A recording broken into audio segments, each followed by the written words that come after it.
I've had a lot of respect for Guy Haberman for a long time. Haberman and Middlecoff podcast is a great Niners podcast, and Guy also has done some great work as a play-by-play commentator for the Pac-12 network. Had an opportunity to catch up with him here in Las Vegas on Super Bowl Radio Row. What makes Brock Purdy unique and special? What makes this Niners locker room unique and special with all of these primetime players? And we're also going to preview this game, Super Bowl 58, between the San Francisco 49ers and the Kansas City Chiefs. Guy Haberman on the 49ers Report right now. Enjoy.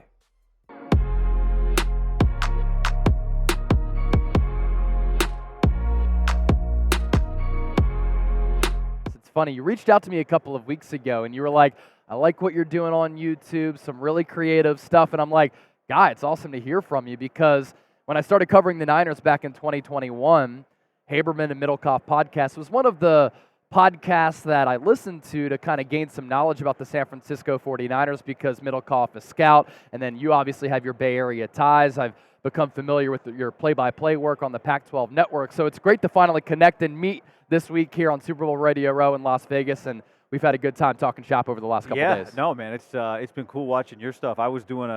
I've obviously watched your stuff for a while because it's hard to miss. You guys have done a great job. Thank you. And somebody said something to me in the chat a few months ago, like you should go live during the game, like Chase does.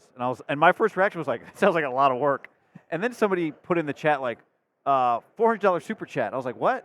They made a comment. They didn't give it to me. Yeah. And so then I went and watched the live stream, and I'm like, oh, now I get it. Yeah.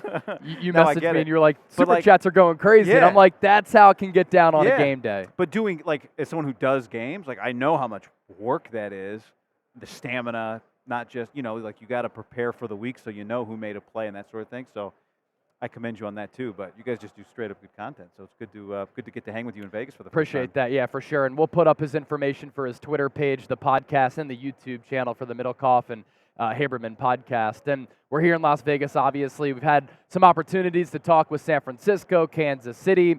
The one takeaway that I have, and let me know what you feel about this, when I've been around the Niners, interviewing players, talking to some coaches, I walked out opening night on Monday onto Allegiant Stadium with Kyle Shanahan, Brock Purdy, Christian McCaffrey, George Kittle, Trent Williams, Eric Armstead. They had a lot of swag to them. There's this silent confidence. They're not overwhelmed by the moment. Now, of course, the Kansas City Chiefs are like that too. They're a confident bunch because they've been to 4 Super Bowls over the last 5 years. But for San Francisco, they do have some marquee players who were on that 2019 team that made it to Super Bowl 54 and lost to Patrick Mahomes and Andy Reid. But being around the team, do you kind of sense that confidence in this team? Because it's been palpable for me. And then the other thing is that everybody just seems so enjoyable to talk to. And that's really a credit to how San Francisco, I think, has been able to draft certain players, sign certain players that have a lot of character, love the game of football. And it kind of starts with the culture put in place by head coach Kyle Shanahan, who's opened up this week and I think has been a little bit more authentic. Loosened up might be the Yes. better word. Loosened up. Something in this cup for Kyle Shanahan, maybe. So I've spent a lot of time around the team this year. In training camp, I was there every day. I was charting throws. I mean, it was stupid. It was ridiculous. And then since college football ended for me at the end of November, I've been going down to Santa Clara at least once, if not twice a week. They open up the locker room. They have availability. I've been in a lot of locker rooms, in a lot of sports, and it is a very confident. It's not a boisterous locker room, but it's a relaxed, confident locker room. When you walk in, they have a basketball hoop mounted 10 feet above the ground on the side of Trent Williams' locker, and there's plexiglass that blocks it from hitting the players whose lockers on the other side of that basket. And you will find 90% of the time it's Ayuk, it's Debo, it's a few other players taking jumpers. All team captains, all leaders. A player walks. I saw a young player walking out one time, and somebody said to him, basically like, can you hit this shot, make it worth your while, So then everyone's paying attention. He misses it, and they all had fun with it. But it is I think it's the perfect mix of all business, but like not tight, like relaxed, but not goofy, right? Like we're here for, and I think it goes back to, I think it's really hard when you've come as close as this group of players has come so many times, and you got a guy like Trent Williams who's near the end of his career. I think from the beginning I could tell in camp that this was a team playing with just an edge. Like you don't get many teams like this, right? You've got veterans who understand this is not what most teams are like from a talent standpoint, from a coaching standpoint, and from a personality standpoint. So I think the pressure, I think they feel pressure that they put on themselves because they know how difficult it is to be, how rare it is to be on a team like the one they're on. To your first point about how they've been this week, I try not to put too much emphasis on like how a guy does a press conference. Of course. Because I've seen guys win press. I've only seen 2 lost press conferences in my life, like introductory coach press Nick conferences. Sirianni certainly had to Sirianni was one, Tom Sula was the other one. Yeah. I thought Brock was as good yesterday, and I've seen a lot of his availabilities, media stuff this year. I thought he was as good yesterday as he's been all year. Yeah. And he's always comfortable-ish, and he's always confident. I thought he was as quick to like just be himself, and he's always himself as he's been. I think Brock, I was thinking about this today walking over here.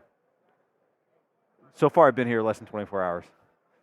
But with each day I've been here, because it feels like I've been here multiple days, I feel better about the Niners. Because everybody else feels so good about the Chiefs. Yeah. Like everybody that I talk to, I just talked to Mike Silver, he's picking the Chiefs. Yeah. And I think I get it.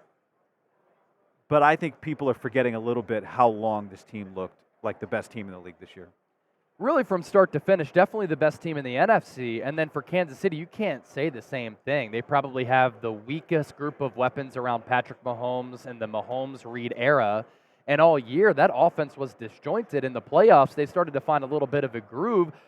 Just like San Francisco, though, they had trouble against the Baltimore Ravens in the AFC Championship game. So I like how San Francisco matches up. And I think some of the juicy words that we're throwing out there, cool, calm, and collected, poised, confident, Brock Purdy, good press conference.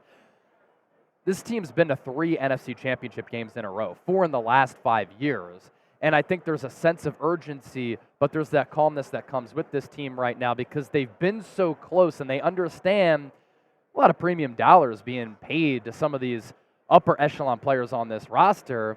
There's a salary cap in the NFL, so this team's not going to be able to be together for a very long time. So there is that, we got to get it done because this is a really special group with multiple future Hall of Famers, all pros, as well as some Pro Bowlers. You talk about being with this team training camp up until now. The play of Brock Purdy last year, I thought it was legit with him replacing Jimmy Garoppolo, winning that game against the Dolphins, and then going 7-0 up until the NFC Championship game. The poise, the pocket feel, processing, touch, accuracy, he has all those things. And what he might not have with the Josh Allen bazooka strong arm, he can make up for it with some of those nuances to the quarterback position. Has this rise over the last year and a half of games for him surprised you? Did you see something in him early where it led you to believe that he could be a legitimate quarterback for this organization? What are your thoughts on Brock Purdy going into the Super Bowl? Like the biggest question I think I had for him was just last year everything went so well. Yeah.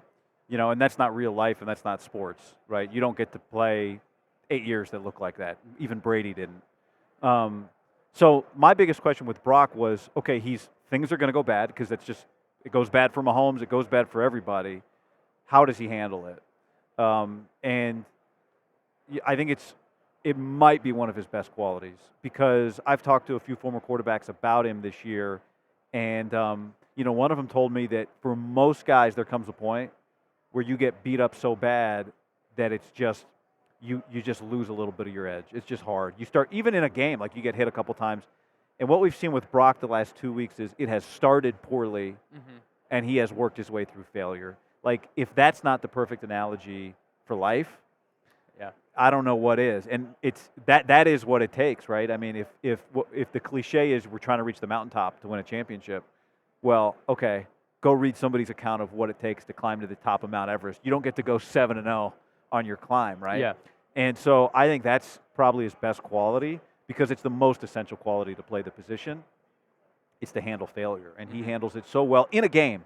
Like, it's one thing to fail, come back, build yourself back up, but I think the one thing I really like about him, and I don't want to do Montana comps or whatever, but like when you fail within a game and still are able to center yourself in time to come back and win, that's how you get comebacks. Yeah. That's how you prove something to people. Like, what do you like in adversity? So, Apollo 13, the movie. Like, I don't watch the movie about the perfect lunar trip. I watched the one about where it all went to shit. Right. Yeah, so I think one thing that's interesting is like what happens in the Super Bowl will determine how we look back at the last 2 games they played. Definitely. If they lose, it's like warning, red flags. If they win, it's like they needed that experience. Yep. And I think they probably did need that experience. And I also think they can be a much better team than they were. Yeah, and I do think that on that point, you can't afford to just play a good second half against the Chiefs like you did against the Lions or have that heroic fourth quarter against the Packers. I think the Niners are going to have to bring it for a full 60. So that brings me to my last question for you from a matchup standpoint, right? Obviously, San Francisco has to get to Patrick Mahomes. The formula to beating him, we saw it in Super Bowl 55 when the Tampa Bay Buccaneers that year pressured Mahomes the most of any quarterback in Super Bowl history. He was running for his life. Chiefs were banged up along the offensive line then. They're banged up along the offensive line right now with Joe Tooney probably not playing, who's an all-pro player. You could talk about stopping the run. You could talk about how San Francisco has to have momentum offensively and synergy from start to finish, and they can't rely on those comebacks. What's the most underrated storyline, key to this game for San Francisco to get that 6th Lombardi Trophy that nobody's talking about? That's a good question. I don't think it's the run. Like, I think people are talking about the run stop almost too much. I mean, I know that Kansas City has been running it well, and the Niners are giving up over 1.5 yards more per game in the postseason than they are in the regular season.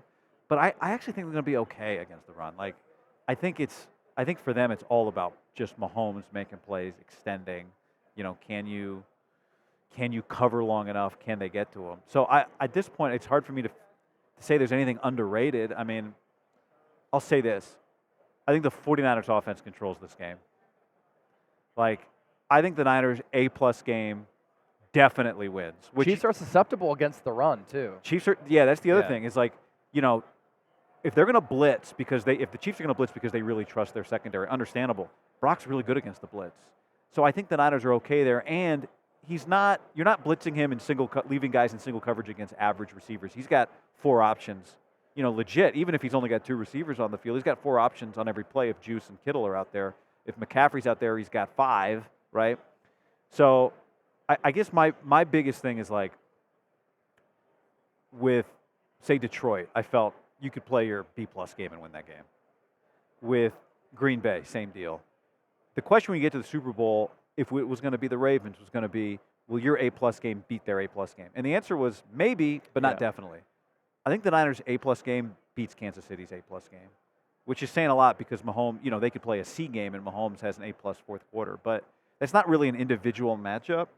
But I think it does speak to how we've forgotten how good, when this team is firing on all cylinders, if all their weapons have A-plus games, they have better weapons. Oh, yeah. Right? So that would be my biggest thing is, like, I do think this game is in the Niners' hands, and I think most people look at it like it's in Kansas City's hands. Guy Haberman on the San Francisco 49ers. It's good to be here, man. You see the information on the screen right here. X at Guy Haberman, Haberman and Middlecoff podcast on YouTube at HamPod. But you can also just simply search Haberman and Middlecoff podcast. Great to chop it up with you for a few. Thanks for having me. Awesome Great to meet you this week. Yep. This guy's doing great work, so glad to be here. Boom. San Francisco. We out.